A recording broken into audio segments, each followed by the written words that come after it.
Ralph Sanji, WGSO. Ladies and gentlemen, the last president of the United States of America. The very word secrecy is repugnant in a free and open society. And we are, as a people, inherently and historically opposed to secret societies, to secret oaths, and to secret proceedings. We decided long ago that the dangers of excessive and unwarranted concealment of pertinent facts far outweighed the dangers which are cited to justify it. For we are opposed around the world by a monolithic and ruthless conspiracy. Battle of New Orleans Radio with your hosts Nathan Lawrenson, Caleb Hitt, and Goyam on 990 WGSO. In 1814, we took a little trip along the Colonel Jackson. I am free to determine how I shall live my life. I am not your property. I do not belong to you. You are not the boss of me. Don't tell me what I ought to do. Don't tell me what's illegal to do to my own self. If I want, I should be able to ruin my own health or take my own life. After all, it's only mine to lose. I'm not condoning it, but we should have the right to choose whatever we want, long as we not doing harm to others. This hypocritical justice system's a lot of rubbish. They make us swear on the Bible until the God above us. The same one who told his son to say you're not to judge us. Yet the law that does this is based on a religion that says the way for man to be like God is by forgiving. But still they build a prison. They quick to give us time. There ain't no justice when the punishment don't fit the crime. Yeah, I am leading the revolution of my spirit, body, and mind. Yeah. Ladies and gentlemen, welcome to another episode of Battle of New Orleans Radio, right here on 990 AM WGSO, the home of the First Amendment. What's up, Goyam? How you doing tonight? Doing good, doing good.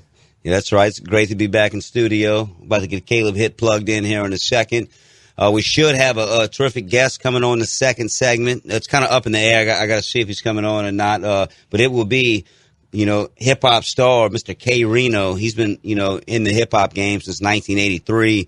And he's an anti-New World Order, like conscious rapper with millions of fans worldwide. He's real big. And his music, it's very, it's very smart. It's on a real conscious level. So we'll look forward to talking to him if we can get a hold of him. And then the second hour, we have Mr. Kenneth Cutno. Hopefully he will be the next city councilman at large for the city of New Orleans. He will be in studio live and in the flesh the second hour. There's our boy Caleb Hitt. How you doing, Caleb? How you doing tonight? Hitt in Ohio. What's up, Caleb? I'm doing great. How are you guys? We're doing real good, man. You might want to be careful. They're probably about to enlist you in the next draft to send you to Afghanistan, man. Yeah, you live in Ohio, man. That's some good breeding grounds for good troops for these opium wars.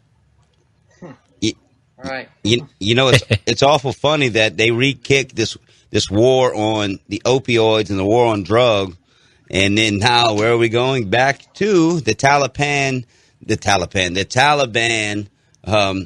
Hellhole, Afghanistan, that we've helped destroy there. Listen to this, guys. Afghanistan is one of those, I don't know what the situation is with their central banks, but whether it's the fight over the control of these opium fields or the heroin control or whatnot, Caleb, look, I posted something on Facebook saying, look, I'm disappointed in Trump for, wanting to send more troops to Afghanistan now. And, the situation is like, when is this going to end, these eternal wars? What do we have to do over there? And so many Trumpsters commented, look, we got to do it. We got to fight terrorism. I said, well, what's the problem over there? They said Islam's the problem. And they say we have to send troops over there. We have to spend tax dollars there. There's no end in sight. We have to put our young men and women in harm's way. And again, and Nathan just got back on the mic here after a little break with the producer. Nathan, the situation is people on Facebook are like, they got their team, Trump, no matter what he does, right or wrong. Well, and then, I thought we weren't going to get ourselves involved in these foreign entanglements. That's what he said. And then people on that same comment thread, Caleb and Nathan, say, well, this guy's got, he's got cojones, unlike Obama. I'm like, yeah, but Obama droned Syria. And I'm like, look, we're droning Yemen right now. Yeah, and I said, look, if you're for these wars, you're for the Kalargi plan. Simple as that. If you're for the war, then you're going to have the war refugee crisis that's going to come to your neighborhood. It's going to come to your shores. The Dream Card, the relocation plan, the Kalargi plan. So what's y'all's take on that? People pick their teams and they stick with it no matter what. Yeah. And I kid you not, one response was, I said, what's the problem in Afghanistan? They said Islam. Yeah. Now, if you replace any other religion with that, answer, I mean, there'd be all hell to pay, You go ahead, Caleb. You want to respond to that? I think we ought to leave those people, alone, whether they're Muslim or not. Absolutely. Steve Bannon out of the White House now, so I don't think any more nationalist. And Caleb, did you see what the Daily Mail said? The reason why and who got him removed? It was Ivanka and Jared Kushner, and they said that his ideology clashed with their religious beliefs. That's very interesting. Yeah, I've heard that about that Jared and Ivanka were behind that. I think Roger Stone said the same thing the other day. Caleb, what's your take? You think Trump is co-opted, or do you think it's a mix of co-optedness and a momentum? They're using his momentum against him, or what's your take on Trump after about 8 months of this, first term? I think with Trump, Trump is a mixed bag, as far as I'm concerned. I think he means well on a lot of things, but I think in some areas, like when he bombed Syria earlier this spring, and now with Afghanistan, I personally do think he's being co-opted with all these, Council on Foreign Relations members he has in his administration. Now, there are certain other things that I think he does well, like he's wanting to give Sheriff Joe Arpaio a pardon. Of course, that's on a domestic front, of course, but yeah, I think that his foreign. I think as we speak on the show from time to, many times, I don't think his foreign policy with any given president is an original presidential foreign policy. It's coming down from higher powers.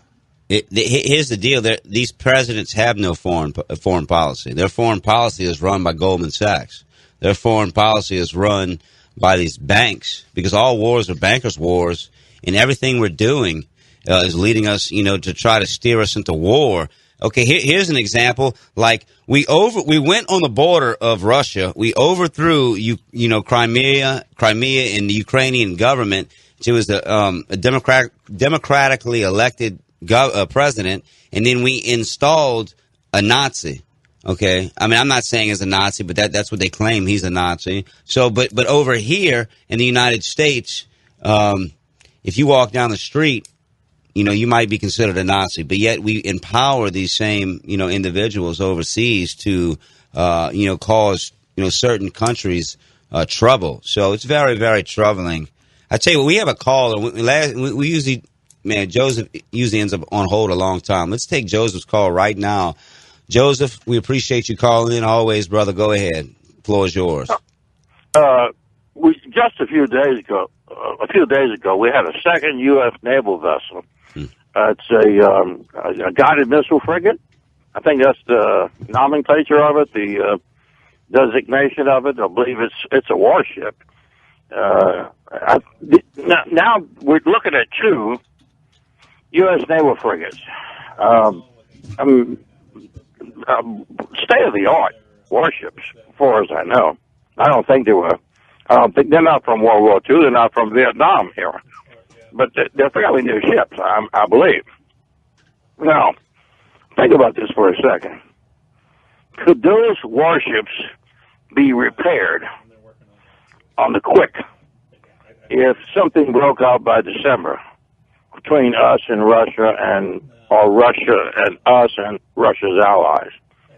Those two warships could not be repaired in time to be effective in defending American interests. Hello? Yeah. No, we're here. So you got to ask yourself: is this a coincidence that our warships are being basically taken out of service in terms of battle readiness to protect this country? Because you start to ask yourself, is something coming up that maybe the other side, whoever the other side is, I don't think it's fair the Russians, but no, whoever it could. I don't know if it's the Chinese or it's some Muslim power or whatever, but it seems to me that at this rate, we might even see another warship, maybe by October, because we haven't gotten into the month of September yet. What? Receive some sort of battle damage that prevents it from being battle ready. Well, I say battle damage, ship-to-ship damage. Let's say that. It's not that ship would not be ready for defensive action for the United States. So that you could have 3 ships if that happens in October. I just don't think this is a coincidence. Hey, Joseph, I don't either. Look, the Chinese, we've bought a lot of our software from the Chinese dealing with our military. You know, a lot of it has back doors built into it. Everything's dealing with electronics. I worked on first-class, technologically advanced maritime vessels. I worked on big frac boats in the oil fields recently, you know, just a few years ago. And the technology on those boats is unbelievable. You cannot just, I mean, there's so many people standing watch on just a 260-foot frac boat, you know, a $50 million vessel. So when you're talking about a $1 billion vessel, you know, there's just so many parameters. It would be so difficult to have all of these things play out, you know, multiple times now. I think something definitely smells now. I really believe that whoever is the other side, they're getting really ready for a war. And we're still obsessed with, Game of Thrones or some other hot porno video out there on the internet. Kardashian. We've got our heads stuck in the sands. Well, what about, you know, this past weekend, Joseph? They had this rally here in New Orleans. And that was a big, that was a big show there. They had that's right. Big show. The most immediate concern is the statues and monuments. They're coming down like clockwork. Well, they're coming down about 5, on average, 5 to 7 a night. I mean, this is what you're looking at till the kickoff of the NFL distraction. You're right. The thing that we should be concerned about the most is the evil statues and monuments, not the battle plans being put into place by the other side. You're right. The monuments and statues that come first. Hey, Joseph, stay on the line because we're coming to a break here in 30 seconds. So we want to ask you one more question about that. If our guest doesn't come on, we'll bring you back on. Look, here you go, Joseph. You'll like this. Wall Street banks warn downturn is coming. Look, we're encroaching 2018. The Economist, Rockefeller, Rothschild publication predicted in 2018 there was going to be a global reset. So are we seeing the beginnings of that? Look, the economy's been going strong as far as the stock market goes, and once it usually goes strong, bubble. It always collapses. Pop. Well, Battle of New Orleans Radio, home of the First Amendment, right here on WGSO. All right, we're back. Battle of New Orleans Radio with Caleb Hitt, Nathan Lawrenson, and we're still got Joseph in Metairie there on line number 1. Joseph, go ahead and continue your thought before the break. Go ahead. I see the genius of the people, of the liberals running our government. They realized that the Confederate statues and monuments were planning a sneak attack against America. And instead of waiting, they attacked the monuments and statues first and saved us from that evil sneak attack by the Confederate monuments and statues. You know, I'm really more afraid of whatever it is out there that's taking out U.S. warships, putting them basically out of service to be in a position where they can defend this country, whether it's from Iran or from North Korea or China or Russia or, I don't know who else, Syria or Finland. You know, I mean, if you're going to take out a country's warships right before war really starts, and make it look like it's naval accidents, just bad steering of the ship, you know, and the pilot house. If you're going to cover it up like that, then, you know, that's it's misleading people about what's coming up. Yeah, well, Joseph, let me say something about the statues. You know, it's a slippery slope we're in now. Caleb, I think I saw on the news in your home state, Ohio, didn't they deface a statue recently? I mean, the situation, whether it's takedowns, I think they took 4 monuments down at University of Texas. I mean, the slope is slippery now, and this is happening at a rapid pace. And if you go out there, they want to dox you. They want to, you know, just like tarnish your image and, create an atmosphere where if you try to resist them, then you're going to be doxxed or eliminated, basically. So, Caleb, what's your take? What happened over there in Ohio? Did you hear about that vandalism? Maybe you did. I saw that recently in the news. It's happening so rapidly. But like Joseph said, I mean, it's a blitz right now, Joseph. I mean, it really is, whether it be just like football. And that football distraction is coming up. And in about 2 weeks when Labor Day hits and football starts and fantasy football, Joseph, remember what I say here. You're going to see a major decrease in the chaos, the stage protests, the order by chaos, as they say, the racial tension, the divide and conquer that they're pushing for in this country. And even I think they're going to slow down the miners. However, I will say this. Although the protests will slow up and the civil unrest in the streets, I think that you will still see in the still of the night a lot of monument takedowns, for the next multiple months until basically that is eradicated entirely. It looks like there is no limitation of that. However, in regards to New Orleans, Joseph, as Nathan was talking about earlier this Saturday at a protest, Take 'em Down Nola had a protest at Jackson Square, and they want to take down Jackson. It seems like Mitch Landrieu is trying to somehow protect that monument in comparison to the other four they did take down. So go ahead, Joseph.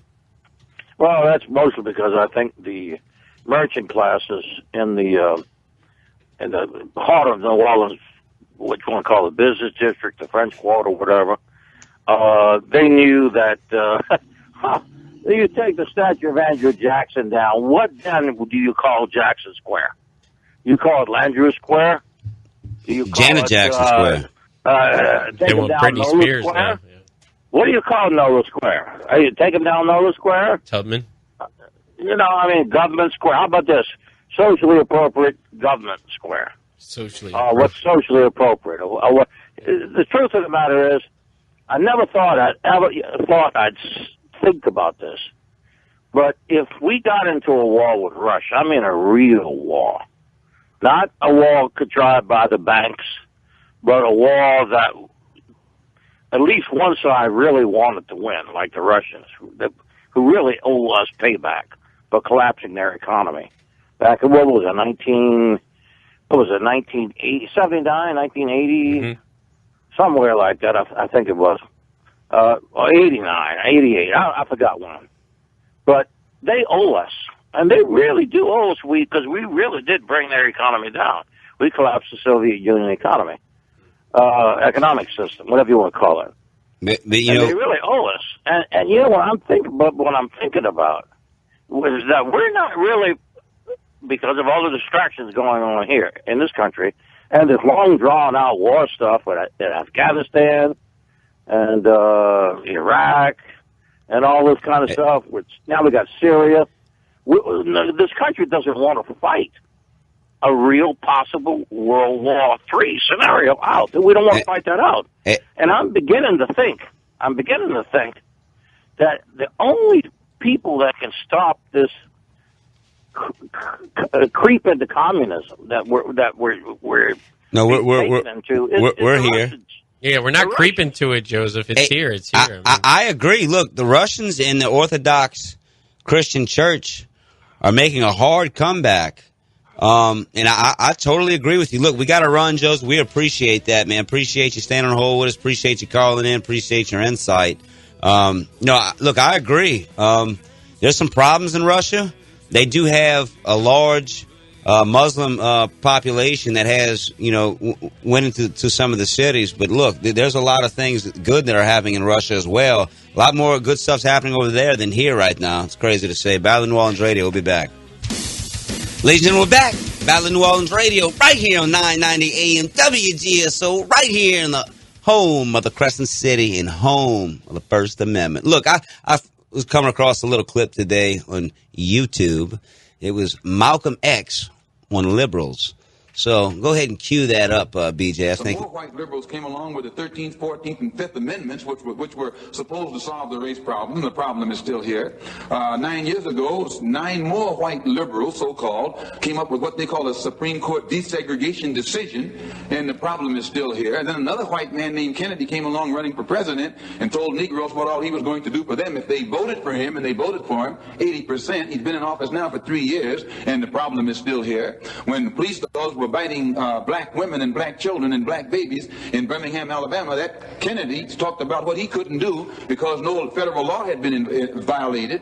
And as soon as the Negroes exploded and began to protect themselves and got the best of the crackers in Birmingham, then Kennedy sent for the troops. And there was he didn't have any new law when he sent for the troops when the Negroes erupted than he had at the time when whites were erupting. So we are within our rights and with justice, with justification, when we express doubt concerning the ability of the white man to solve our problem, and also when we express doubt concerning his integrity, concerning his sincerity, because you will have to confess that the problem has been around here for a long time, and whites have been saying the same thing about it for the past 100 years, and it's no nearer a solution today than it was 100 years ago.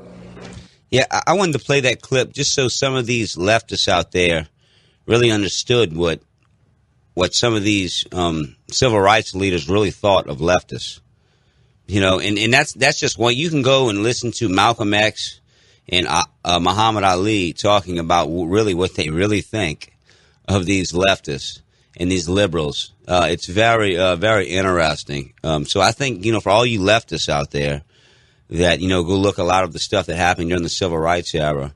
Because, you know, I bring this up because you just look at everything they're trying to foment and push right now in the media. You know, if everybody turned off the television and nobody would know anything, you know, about, you know, hate and really social media, the news feed now on Facebook is your news source now. Yeah, you walk outside and you see Jimmy with his brown lunch bag going to work, and that's all he's worried about. That's his reality. It's not this fake stuff, you know, creating this fake racial division.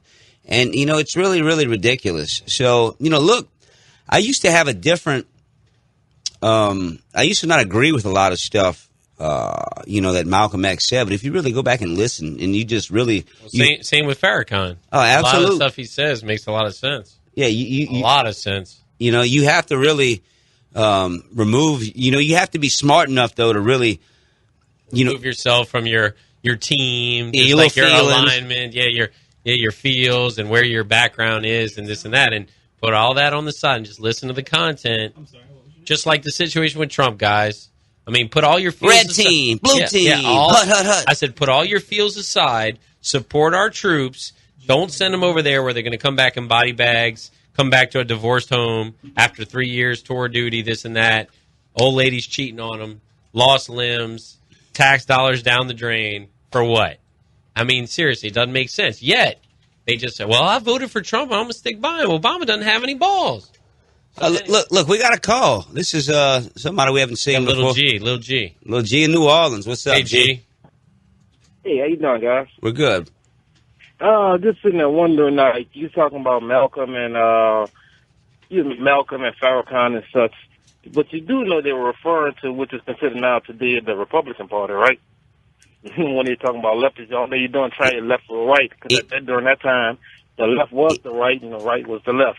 Well, so, I mean, well, sure, but he names Kennedy. Kennedy was a Democrat. He named. Look, and we don't play on this show. We don't play right left. It's fake. It's phony. The only paradigm is the paradigm of control, and the controllers use all, you know, political, you know, measures to control us, and then to, you know, make us fight over racial divide and racial division.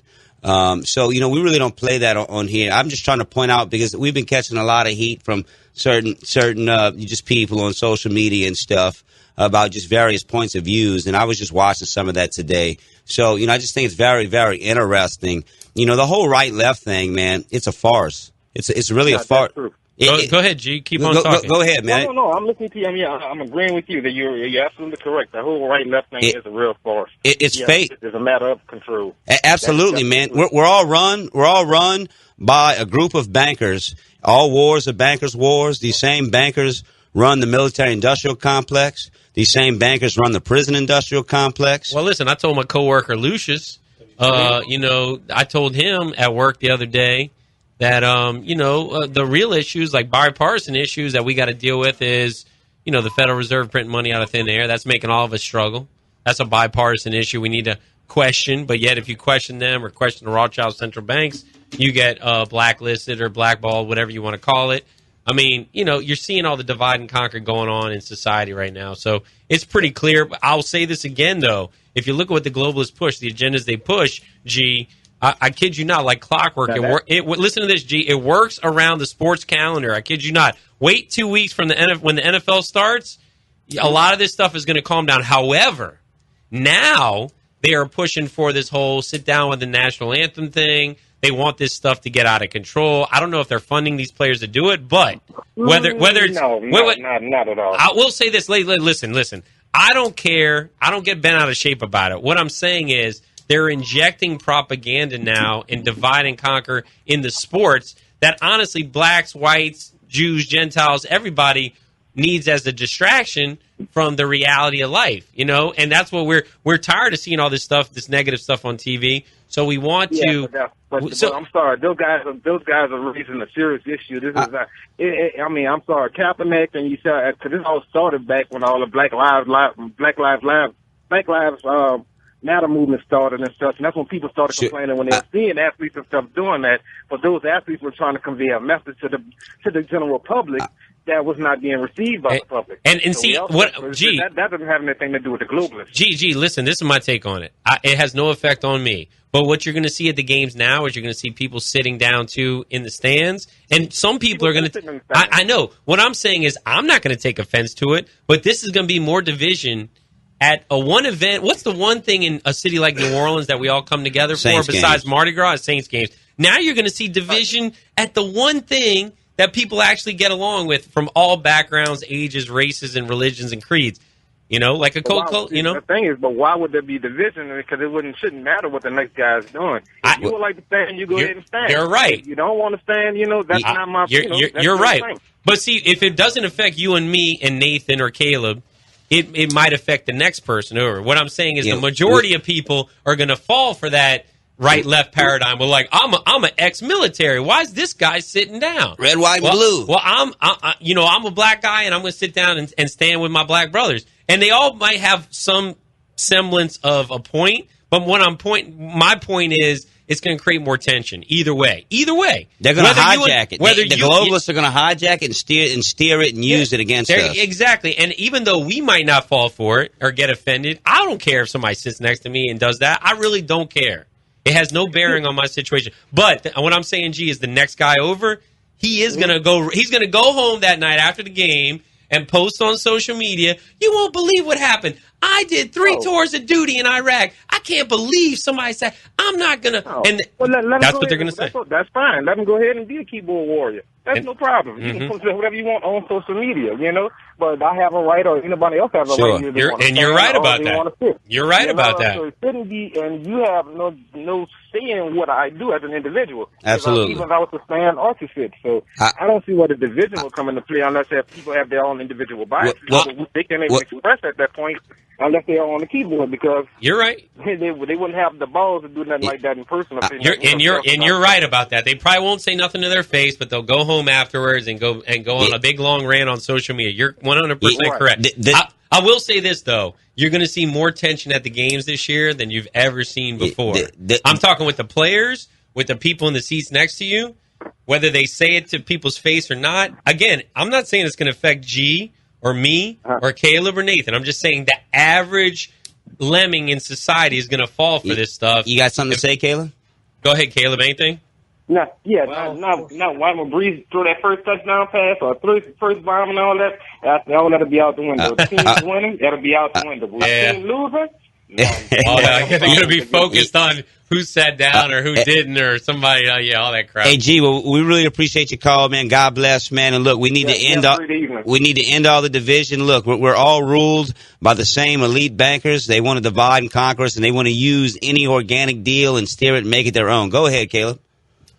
Yeah, well, now, of course, we have the University of Virginia and William & Mary college football game, the ESPN polling their football announcer, Robert Lee, because of his name, of course. Going to make him go do another game because they don't want to stir up a bunch of controversy because he's there on the because his name is Robert E. Lee. Apparently is Asian, no relation to the Confederate general, of course, and probably not a slave owner either. But on a related matter, we also have Michael Sweet, the frontman for rock band Stryper, tweeting, "My brother's name is Robert Lee Sweet. Should we remove him? At this rate, we may have to." So it's kind of. I love that, man. Hey, and Caleb, you know I'm a big Stryper fan, so. Yeah, me too, right? Yeah, Stryper rocks. Great Christian rock band. And I know Michael probably did that tongue-in-cheek because he's a funny guy. I've met him a couple times, so that is kind of funny and definitely noteworthy, man. I'm glad to hear that because I am a Stryper fan. Maybe we'll play some bumper music from Stryper later on behalf of Caleb's little comment there. But, yeah, that is funny. Yeah, I heard about the Robert Lee situation. And, I mean, look, again, they're erasing history. And I see this as a slippery slope, and I see this going on even past the football distraction. But like G said, and we were talking with him, I personally think you are going to see a lot more tension in the stands at football. You know, football is like king here as far as bread and circus goes, guys. But when the NFL starts, fantasy football, college football, Saturdays, this is such a important process, or almost like a traditional. Almost like a seance at this point for families to go out there for 2 days, get drunk, eat till your gizzards fall off, and you just pig out. You eat, you're drinking beer, you're spending like arm and a leg when you don't even have the money. You're stuck in credit card debt. You go out to these games, and this is the reason why people go bonkers over sports. And if we had the same attitude to other things in life, say resisting the New World Order, or say going to church or things like that, obviously that'd be a great thing. But people go bonkers over these bread and circus because, guys, people want to be distracted. They want to be numbed from the reality of the New World Order, whether they know of it or the agendas or not. And so now we're seeing propaganda being inserted into the one escape the average lemming in America has, which now seems like it's football is the king of sports here. But look, we're coming to a break. Caleb, we're going to get back to that. And we're going to play some Stryper on the after the next break for bumper music. We'll be right back. Battle of New Orleans Radio. All right, we are back. Battle of New Orleans Radio. That's a little Stryper for you. On behalf of Caleb's comment earlier about the drummer having the name Robert Lee Sweet. Pretty funny there, Caleb. Yeah, man, let's make America great again. Let's put Stryper in the Marinas again. Come on, let's do it. I used to throw Bibles out to the crowd. That was I mean, let's be honest here. I mean, to think that, I love the 80s. I love the hair metal stuff. And to have a Christian metal band. They were big. In America, playing arenas full of these, beautiful women catching Bibles and just kind of praising Jesus and rocking out. That is so far gone from the America today. Don't get me wrong. Stryper's still there. It's still torn. It's still rocking. I think they've been together about 30 years now. And they're still throwing Bibles at little clubs and whatnot. But man, that's Trump should think about bringing that back. Be honest here. The Hollywood crowd, got rid of bands like Stryper. Yeah, I don't think you can have a Christian rock band in downtown, L.A. anymore per se. The Saudi Arabians on Hollywood, huh? Yeah, it's changed. Yeah, exactly. So, look, Caleb, hey. We did our Stryper plug. We love Stryper, but that's enough. Anybody wants to check them out, go check them out. But look, I think we got a couple calls here on the line. What do we got on line number one? We got Jay in Covington. Go ahead, Jay. Good evening, guys. Did you hear this guy in Louisville talk about repossessing land from the white people and giving it to the African Americans? I heard. I seen it. In Zimbabwe. You know what, Jay? Listen, the first thing I think of when I hear something like that is that's just more propaganda, red herring. They throw it out there. They throw it out there on the dance floor. They see all the different groups fight over it. Like, he said this. The whole group of them said that. They're trying to steal our houses. And black people be like, well, we never said that. And then everybody's fighting over it and distracted. And then, we were talking during the break about this economic collapse coming in 2018 that's been predicted time and time again. And now we see they're predicting an economic downturn. One last thing. The Bilderberg Group, the Danny Echelon premiere, that movie we were involved with, we went and watched the premiere there, Uptown New Orleans. The Bilderberg meetings are all constantly talking about deconstruction of society, right, Nathan? Yes. I mean, they're talking now. I told this to my wife. I said, look, they're talking now about deconstructing this first world America or any of these creature comforts that we're used to. They're going to deconstruct that. So, look, as we're fighting over this stuff, and Jay, we'll let you keep with your comment. You can keep talking about all you want. And if anybody else wants to call up, 504-556-9696, call up, talk to us. We kind of got a wide open first hour before we try to get Kenneth Cutno in studio. But look, to me, it's a red herring. It wants to fight over it. It works. It's a good soundbite. So go ahead. Go ahead, Jay. Well, I can tell you that the guy that's replacing, filling in for Rush Limbaugh, he was having a ball with it and with these kind of comments, and of course it makes for his ratings on his show. And I guess they figured that, let's throw something against the wall and hope it sticks. Yeah. Sooner or later it does. It only takes just a little bit. Hey, Jay, you know what the real problem is for Americans as far as, look, we're not having the children to sustain ourselves anymore. Okay, and there's genocide going on in the white community, no birth rates, and then there's genocide going on in the black community as well. And, that the babies are dying, while the women are pregnant through abortion, through these Planned Parenthood clinics that are being purposely, inserted into their community. So, these are the real issues. There's no birth rate. The birth rate is so low that now they're bringing in foreign entities that do not share our culture and our values.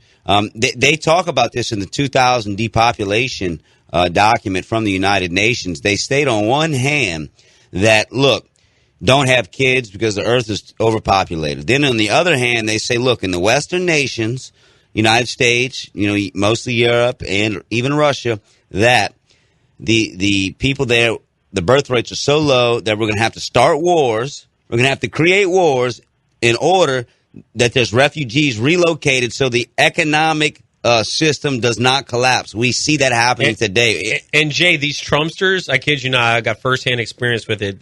Listen, we voted for him. We were hoping that he was going to resist the New Order. And I love the idea of Trump. Yeah, but Trump's run by Goldman Sachs. And his supporters are all for these wars. No matter where he drones, where he attacks, wherever he sends these troops, they do not get the concept that if we invade other areas and destabilize them and send tanks and drones and eliminate them, we create the United Nations woe is me war refugee that they could put on TV on CNN. MAGA, make Afghanistan great again. Yeah, they're going to put this on the programs that you hate, the news media that you despise, and they're going to say, look at this dusted Syrian. Look at this dusted Afghani. Look at it. We need to accept this person. Then they show a little child crawling on the beach. All right, cut. Let's do another take on the Syrian dusted baby who got droned. We got to save these kids. And they pitch your own Christianity against you. And then they push that Kalargi plan. Everyone needs to research the Kalargi plan and know what we're talking about when we reference that. Because if you're for these wars, you better accept what's coming to your neighborhood. It's happening now, and you're focused on, well, I'm not saying you, but people are focused on the divide and conquer. There's Kalargi plans happening local on different levels. So, look, Jay, we really appreciate that. We're coming to a break. Renee, we're going to take your call, and then we're going straight to our in-studio guest, City Councilman at Large, Mr. Kenneth Cutno. Candidate for City Councilman at Large. Battle of New Orleans Radio. We'll be right back.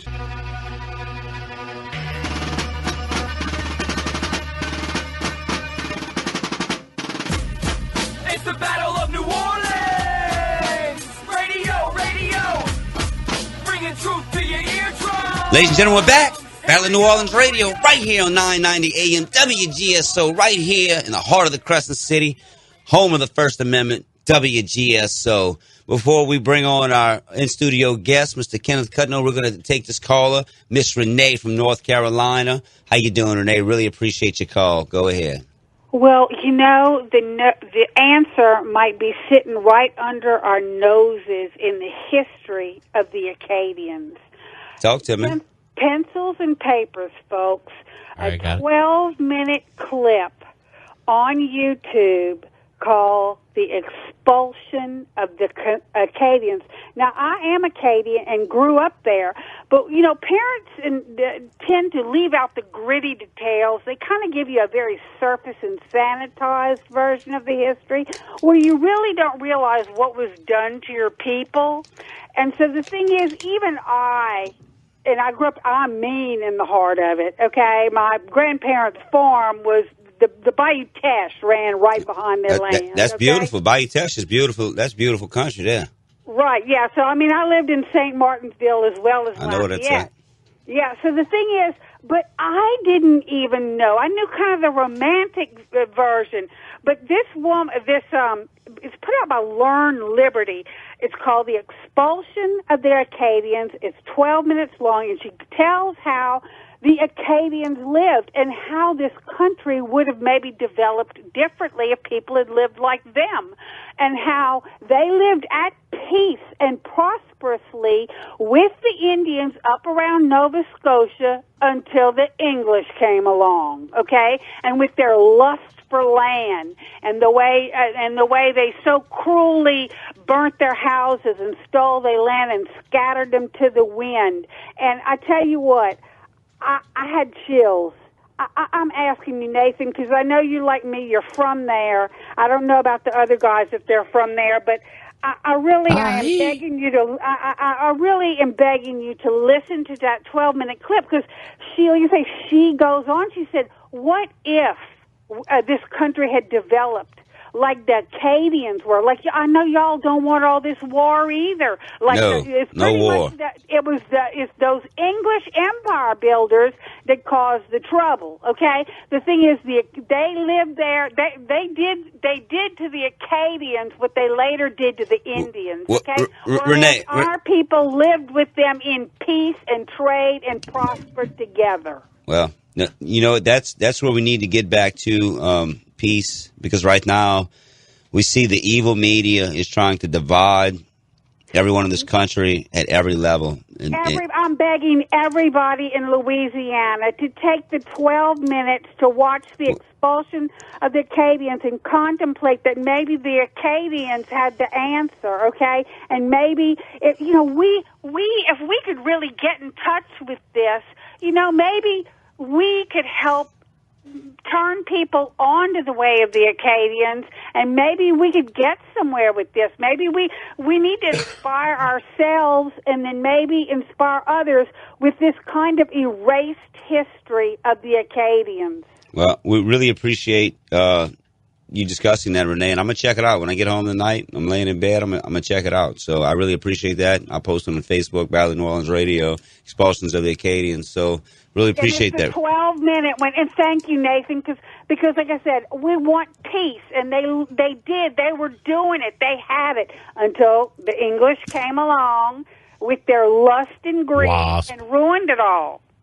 Yeah. You see? Yeah. And so I'm begging you, and I'd love to hear your opinion. Thank you, Nathan. Next week on this, okay? All right, I tell you what. Next week, Renee, we're having an Afghanistan war vet who fought several tours in Afghanistan, and he's going to give the listeners his bird's eye view. You know, he witnessed and he took part of some of these war crimes he's got a Rothschild Purple Heart. Yeah, some of these war crimes that we're committing over there in Afghanistan. You know, kicking in doors and kidnapping these people out of their homes and doing some awful things. Once they fight these wars for these central bankers, it's almost like they got to eliminate them. It's almost like some guy cheating on his wife with a prostitute. It's like, look, I got to drop you off at that hotel I found you at, and we got to never see each other again. That's how they treat these that's how they treat these ex-military who serve these tours. He told me get rid of them. He told me that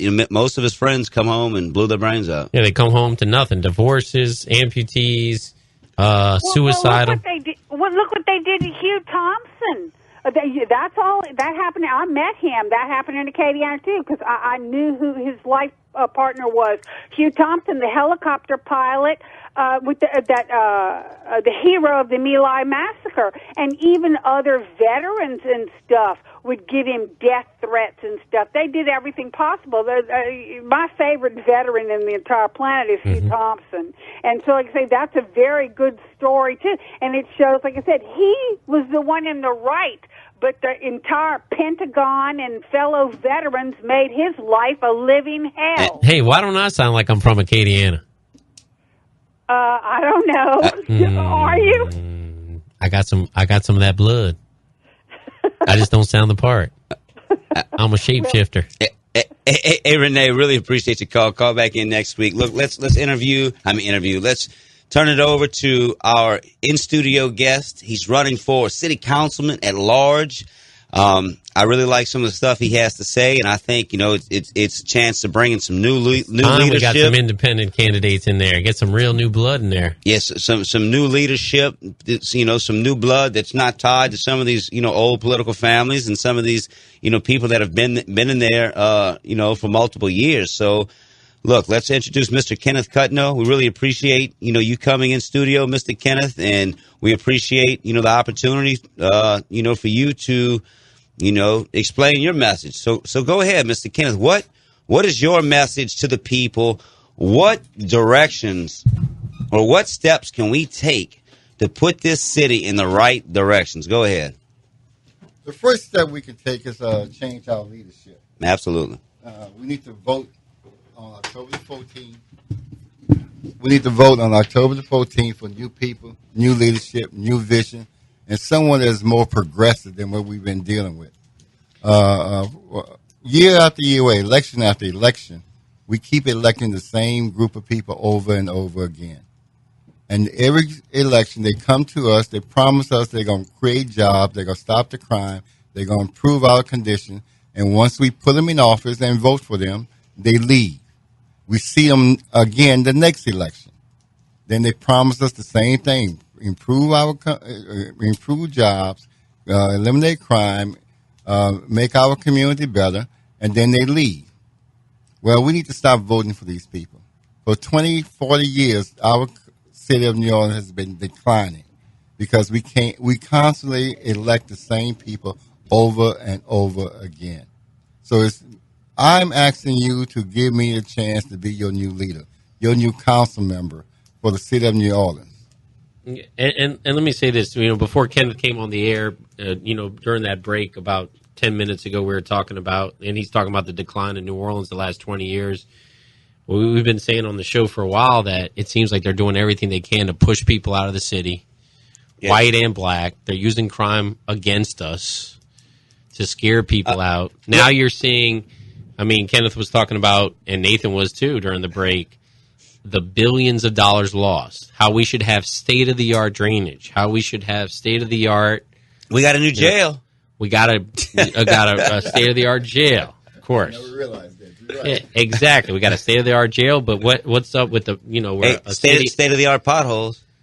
Yeah, but at the same time, people get negative about the city. But this is a major port hub, Southwest Pass. All the passes. Yeah, the ship traffic that comes to this city, the value to the whole country and really the whole region, this whole part of this globe, this whole hemisphere. A lot comes through New Orleans, believe it or not.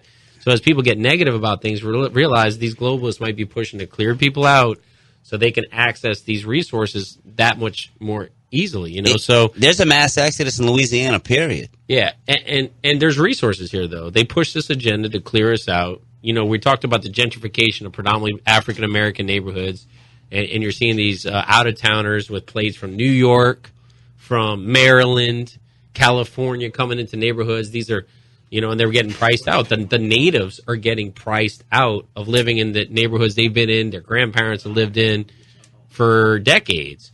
And then, again, we're talking about the situation now. We have a storm in the Gulf. It's the height of hurricane season. We're coming up on Katrina's anniversary.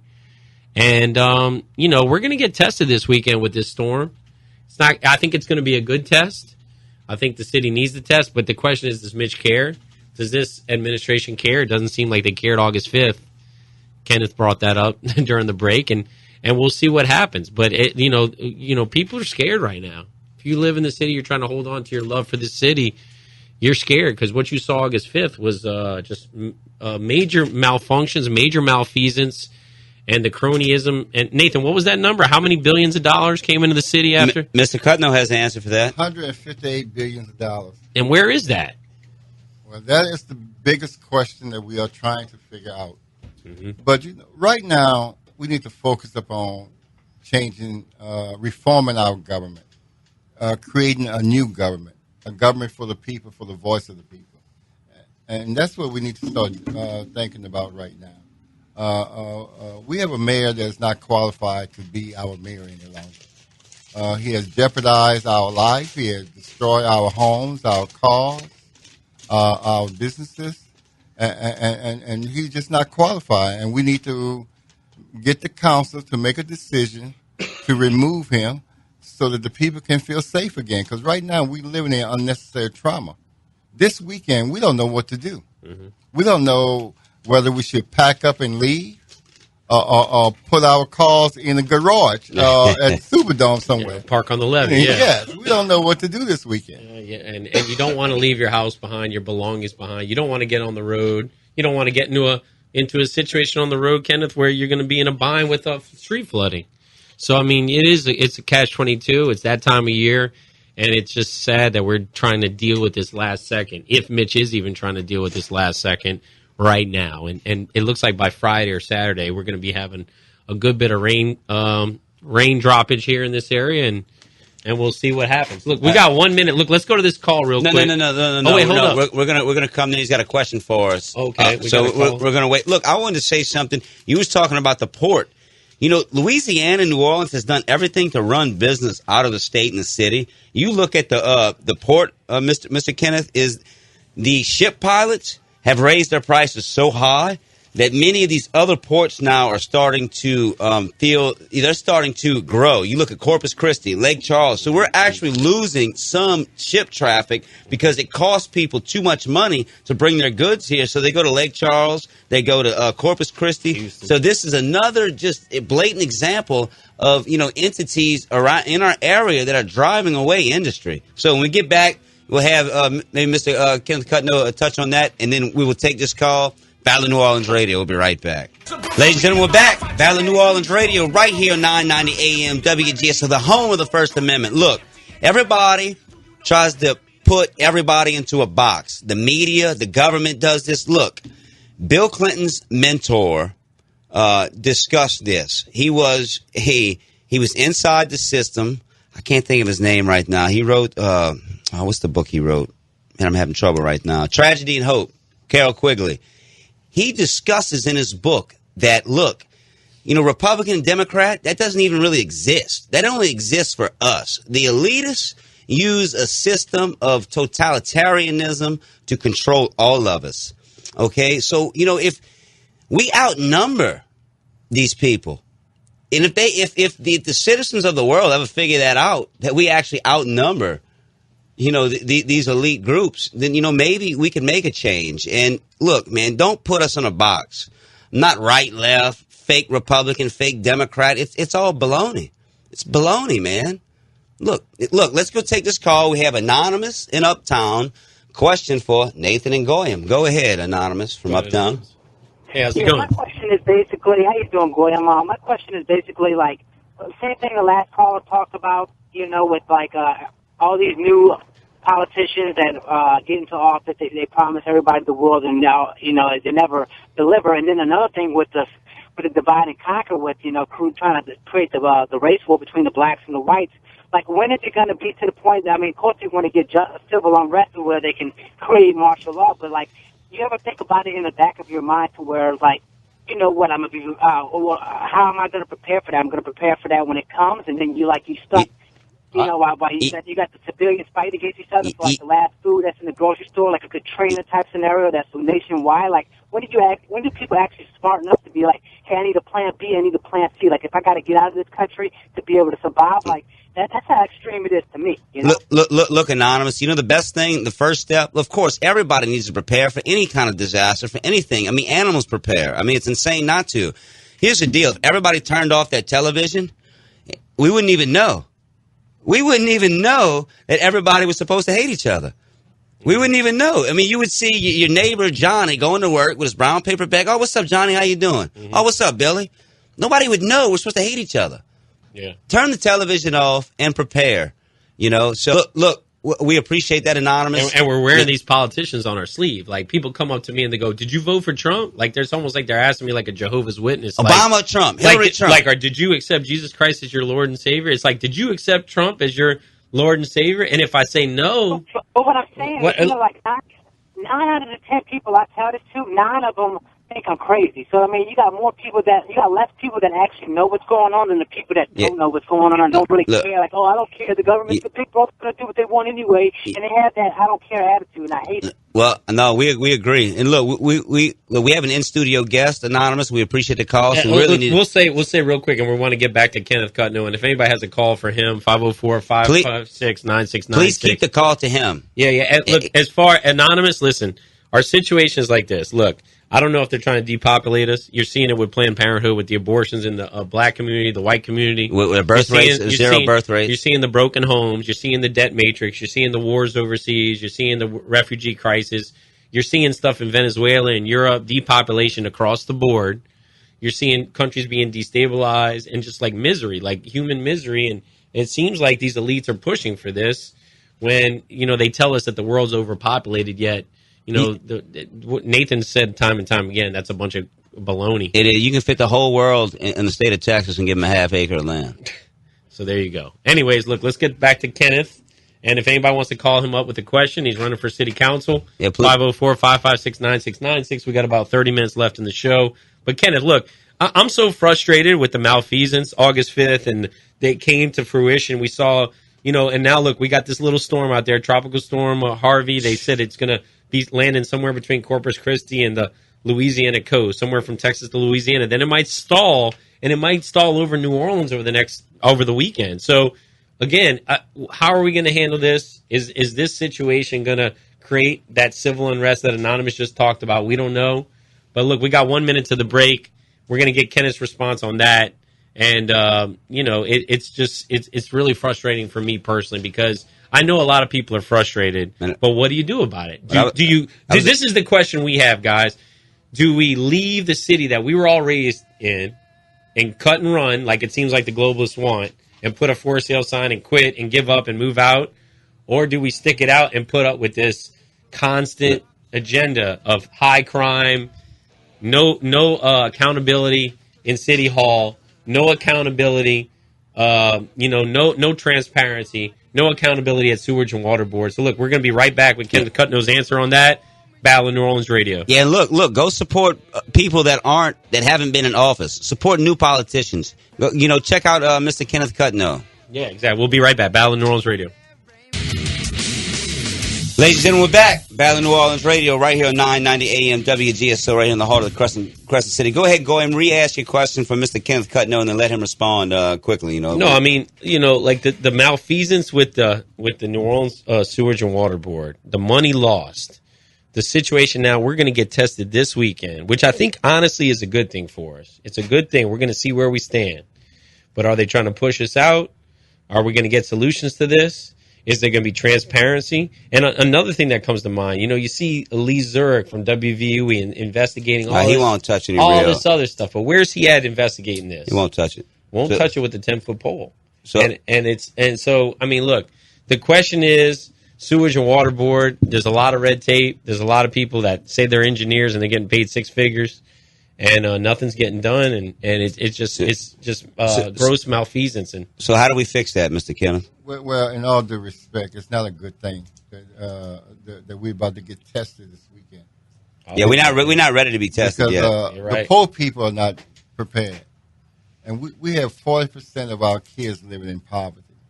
50% of African American males unemployed. They are not prepared for this weekend. No. And they're the ones that are going to really suffer this weekend. Mm-hmm. You and I, we might lose our cars. We might be able to drive out and go to Baton Rouge, but that segment, that group, is going to be left here, just like they was left here for Katrina. Mm. And those are the ones that are going to really pay the price for the malfeasance, the corruption, and the fraud in our government. Yep. Let's hope things go well this week, and we're keeping our fingers crossed that no one, anywhere from Texas to New Orleans, bears a major brunt from this storm. It just seems like we've been having so many storms. We've seen that in Livingston Parish last year. We saw it. We're going to see something somewhere between Texas and Louisiana this week. They're saying it's going to stall on the coast, and we're going to be tested. That's for sure. And hopefully everything will be okay. We're keeping our fingers crossed, and we'll see what happens. And I hope and pray for the best, but I am expecting the worst because what we saw August 5th was the worst. Yes. August 5th was really a bad experience. I mean, we are traumatized right now. And Kenneth, I heard they didn't turn the pumps on, the ones that were functional, until I think the rain started August 5th around 3, not till about 9:30. And and then we hear of a fire. Nathan lives not far from the New Orleans Fire Department. I live right by the Sewage and Water Board, that facility. I live right there. He lives right by the facility. I live right there. He didn't hear any fire trucks. Dude, I don't trust anything these people tell us. I said there was a big fire, everything burned down. That's why they can't. It's electrical fire. I don't see any. It smells, man. I didn't see any proof of that. Well, I looked at the pictures. The people that your radio people that live in New Orleans need to make sure that they go out on October the 14th and vote. Mm-hmm. They need to get more involved. Tomorrow we're having a city council meeting. They need to be at that council meeting. Where's the location for that? City Hall. Okay. 10 o'clock. 10 o'clock. At City Hall, raising their voice, expressing their thoughts, and letting the city council members know how the people are feeling in this city. What do you, Kenneth? What do you think the problem? What's the reasoning behind the low voter turnout? Are people just not having an ability to get to the voting booths on, say, October 14th, or are people just they're just apathetic? They think this stuff is just crony capitalism or crony, just malfeasance, and nothing's going to get solved, and they just don't even show up there, or they'd rather go watch LSU football. Well, why is it on these Saturdays like October 14th? Why are people not coming to the voting polls? For all the above reasons you have just given. But most of all, the people really feel like there's no reason to go out and vote. We keep electing the same people over and over again. So in the back of their mind, why vote? They're going to pick who they want. Right. Yeah. So they give up. And look, we were saying during the break, we think like people are betting on McGregor and Mayweather this Saturday night, big pay-per-view. If we were betting in Battle of New Orleans radio studio, me and Nathan, we got our money on LaToya Cantrell. For mayor. She's the no offense to Frank Skurlock, who we've had on studio. We've actually had him in when Kenneth was in here last time. But I mean, with all due respect, it looks like LaToya is the chosen one. She is Walt Isaacson's, puppet for all due purposes, and Aspen Institute member and whatnot. So that's got to change. We have to be able to elect grassroots people like Kenneth Cutno who don't have the resources. That's the problem with the political system. You have to be a millionaire with $1 billion backing. You know what I mean? And that's the problem. Yeah, the average person like me is rough to trying to put together a race and hoping that you can win. With so many people telling you, well, if you don't have the money, you can't win. Right. Well, truthfully, you need two things to win a race. You need money or an organization. Sure. So if you don't have the money, you need to put together an organization. And the organization is the people, the voters. You are the ones that select the candidate. Sure. Not the money, not the political machine. You, the voters. Well, listen to this, Ken, not to cut you off, because I know you're going full speed there. Whether it be the black community or we talk about all the time, we come in the studio after a 14-hour workday. We're so busy through the course of the day that we don't have any time really almost to brush our teeth and comb the little hair we got and whatnot and go back to sleep and do it all again the next day. Same thing maybe in the impoverished communities in New Orleans. They're just trying to survive day to day. So their mentality is voting. That's not a priority to me because today I'm just trying to survive, just like last day, just like the day before that. So, I mean, they have us on this grid right now, whether you're middle class and paying lots of taxes in the city because the property taxes are high and you want to try to stay in the city and whatnot, and they're pushing that middle class out, white and black, or the impoverished areas. You have a situation where people are just trying to survive, whether it be stuck at work for 14 hours a day or in the case of, dealing with crime, the drug game, poverty-stricken areas. You're just trying to survive day to day. And you try to talk to them like, hey, you got to get out there and vote and voice your opinion. And their mentality or their response to you is, I'm just trying to survive. I don't even have time to deal with that. And it's a simple request, but, for them, it might be difficult. Like you said, just like with a storm, it might be difficult for them to go an hour away to Baton Rouge. You said, huh, Kenneth? Well, let's put it out there for people. How do people get in touch with you, Kenneth, for the people that do have the time or want to support your cause? How do they get in touch with you or contact you to put this forward? I have a Facebook page. I have a website, KennethCutno.com, with all of my contact information on it. You go to my Facebook page. You can friend me. You could take my information and share it on your Facebook page. That's something that everybody could do. No doubt. And they could take the information and share it on their Facebook page and push it out there. The more contact, the more exposure that one person like me can get is really good. Because most people have like 4,000, 5,000, 3,000 friends. Right. And if everybody with that many friends start sharing my page, sure, we could reach 10, 20, 30, 50,000 people in one day. Mm-hmm. In one day. Social media is very powerful. Very powerful if you could use it right. Mm-hmm. And that's what I really would like for everybody to do. Go to my page, share my information. I have a website on my page. Share my website. Let people know. Let people see what the things that I'm standing for and the things that I would like to do, like affordable housing, address the drug issue, create a film tax credit. We lost $200 million. I know, it's a shame. When the film industry left the city of New Orleans, $200 million. That's a lot of jobs. No, that's a lot of jobs. And I did some work last year for a particular lady. She was a stunt woman, and she lived here. And she said, man, we're being relocated. I'm being relocated to Atlanta. And she said, I don't want to, but everybody's leaving now. So now this is where we're going. All of our industry gets pushed out, whether it's big oil. All the oil companies used to be headquartered here. We lost that. Like I brought up with the shipping, we've lost a lot of shipping. Outpriced that, yep. So, this is another industry, yep. Yeah. Well, one thing we do not need rich people telling us poor working people what to do. Sure. And this is what's about to happen to us. The rich people is about to select your candidates. The rich people, even in my case, they are running for positions to take over the city.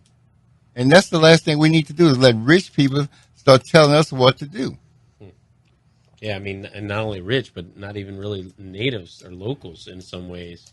A lot of people are from out of town. We're seeing more of an influx of that, and they're really pushing an agenda to be like, well, they don't have the same culture we have. They're not from these areas. And listen. But let me tell you about the people that's from out of town. Mm-hmm. They're suffering too. No, absolutely. Yeah, because they realize that this is a wonderful city. Sure. Great music, but we don't have the jobs and opportunity, and that the political environment is corrupt. And we need people to be here for sure. Like Edward Brusky's not originally from here, but he's running for mayor. Mm-hmm. He loves the city. Yeah. We've had him in studio. So they are suffering. Yeah. And they are really trying to help change some of this mess. You know what, Kenneth, that's really killing Louisiana and New Orleans right now is the taxes and the insurance costs. I bought a home recently uptown, and a home needs a lot of work, a ton of work. I'm doing foundation. I'm doing it all myself. I don't have money to pay anybody to do the work. I got to do it all myself. I got scars on my hands. And but I can barely afford the taxes and the insurance, and it's a shame because then if you buy a house you buy for $200,000, by the time you pay the insurance and the taxes, you're paying a $350,000, $400,000 house note. So, man, if you're in the service industry here, man, you got to work 3 or 4 jobs almost, and then you can't own a vehicle. Because you have to ride public transportation at that point, because you can't afford. All you can afford is the house note that you had to bust your knuckles just to be able to get that. So that's a big problem. How do we change? And then you got the push for increasing the minimum wage, which makes sense. But I will say the backlash on that. That's going to be a catch-22. There's a catch-22 because Yes. that makes sense on one end, but then you got these fast food joints and the places where people are working just trying to survive, and they're bringing in these robotics. I mean, you're seeing it at Walmart, robots self-checkout.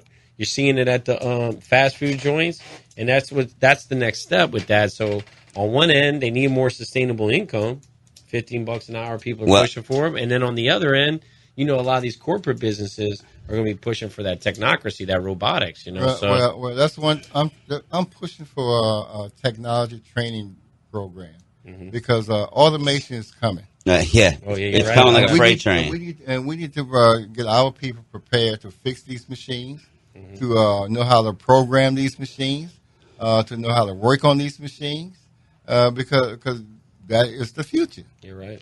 You know what else as well? That instead of a lot of these schools wasting some of these children's time with promoting, like you have to go to college and all of this. Look, not everybody's built for college. You know what are good paying jobs? Plumbers, electricians, carpenters. These are very good paying jobs that we're losing to a lot of, these immigrants that are coming in from Honduras, El Salvador, Mexico, the whole 9 yards. They're just a pawn in that game. They're just trying to make a living. I don't fault them. I fault the politicians that have opened the doors and the borders. But of course, that does put more stress on the native unemployed person because now they have more competition to deal with. More competition, and you know what? The Hispanics are making more money than the white and black in this city in construction. Well, think about it. They have a situation where they're pulling together. They're living maybe 8 to 10 in a house. And to them, hey, they're doing cash. They hang up at Home Depot. They make a quick hustle. They're cash. making more. They're doing pretty good. They're getting ahead. And you know what? They can't go home. They got to survive. So look. Battle of New Orleans Radio. We'll be back.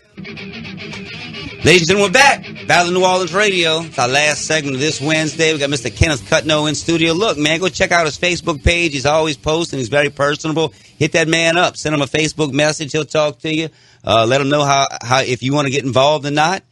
Look, we need some new candidates in there. We need some new blood. I have a mixed bag. I have a mixed signal if we'll ever get a political solution or not. But I guess we can't stop trying. I know not doing nothing doesn't work, and keeping the same ruling class in there definitely hasn't bode well for us or the city or the state. So we definitely have to do something different. So look, man, give Mr. Kenneth Cutno a shot. Check him out. Hit him up. Let him know how you want to volunteer. Share his page. Share his website. Go ahead, Kenneth. KennethCutno.com is my website page. And spell that out for everybody. KennethCutno.com. That's right. Go check them out. If you go to my page, you're going to see it. It's already posted. My website whole page is already posted. You just copy it and share it with your friends on Facebook and let everybody start reading about it. And let's just try to change and reform this political system that we are living in. No. The quality of life for us is going down, but we could bring it back. That's we can right. improve things. But it's going to take each and every last one of us to get involved, to do whatever we can, whether it's financially or whether it's just sharing a Facebook page or going out and canvassing and knocking on doors and telling people to vote for Kenneth Cutno, number 51. That's right. Well, look, a personal accountability. That's what we need. We need personal accountability from the youth, from the parents, from the grandparents. And I mean, we got to, all groups right now in New Orleans really need to stick together because we're getting it from all sides right now. Yeah, our population is down to 300,000. Man, that's not enough population. And this city has so many great positive variables about it. So many great resources here, strategically located on the river, tourism, you name it. And it just seems like at every corner now, you're seeing it in the French Quarter now. They're ripping up streets, scaring off companies, scaring off tourists. We've seen it with the crime. This has been going on for a long time with the crime. But, it's up to we the people right now. And we have an opportunity to change the way New Orleans do business. Mm-hmm. Just like affordable housing. You was talking about your housing. We could take $17 million of the Community Development Block Grant funds and put it toward housing, affordable housing. We could take the 50,000 blighted property in this city and fix it up and put it back in commerce for affordable housing. We could help people to become homeowners. Now, if you put 50,000 property back into the community, into the city, into commerce, that can also, because the homeowner going to be upset, they're going to lower the prices down. So now more people will be able to afford housing. With the city property and the city $17 million, we could finance a person for home ownership. Bad credit, no credit, we could do it.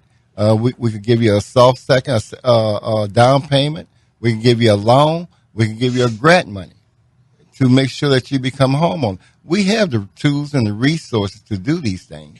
Well, Kenneth, listen, not to cut you off. They don't want homeowners. It's almost like they're trying to suppress that. That makes sense, but it seems like they're trying to do everything they can to suppress home ownership. Well, they make more money off renters. Yeah, they make money with rent. The stacking packs, like Nathan always says, they're looking downtown. I mean, all the Agenda 21 sustainable development houses, look, they want to get you in a small house, charge you more money for rent, raise your taxes, and for that same little, look, in the French Quarter, they got 108 square foot apartments. 100, and what the hell can you do in 108 square feet? Around, cook some eggs, turn around again, go to sleep, turn around again, open the door. There it is. I mean, it's really ridiculous. Look, we have an event, too, I want to promote real quick. Look, October, I know what month. August 29th. Katrina anniversary, 10 a.m. Katrina anniversary, 10 a.m. outside City Hall. Going to be a little wet. In front of Duncan Plaza. Probably just be a few of us. That's okay. We want to expose how New Orleans and Louisiana was taken over by the internationalists via the Sustainable Development Agenda 21 plan that Walter Isaacson was put in place to run by Kathleen Blanco, who he ran the Louisiana Recovery Authority that brought in all of the grant money that was tied to the United Nations. He teamed up with the Rockefeller Foundation and set the master plan for Louisiana, for New Orleans, and that's how they got us. And that's how you see Mitch Landrieu, who he appointed, Mr. Isaacson, to the Tricentennial, to run the Tricentennial Commission. He is a major player in the planning and zoning. And why that's important is because that is the United Nations non-governmental organization through the American Planning Association. Well, listen, look, we got 1 minute to the show ends. Phil, we're probably not going to get to you this time. Call in next week. Kenneth, look, one final plug to all the listeners out there, to your Facebook information, any internet information, so we can get the word out about you. Go ahead. My name is Kenneth Cutno. I'm running for council at large, number 51. Go to my Facebook page. Share me on your page. Friend me on your page. Please, let's do whatever we can to get the message out. All right, Kenneth. We appreciate you coming in the studio, my man. And we'll be back next week, Battle of New Orleans Radio. Sorry about that, Phil. Call in next week. And we got an Afghanistan war vet coming on there next week. Phil, we'll see you Tuesday, 10 a.m., City Hall, August 29th, Katrina anniversary. Over now, Battle of New Orleans Radio.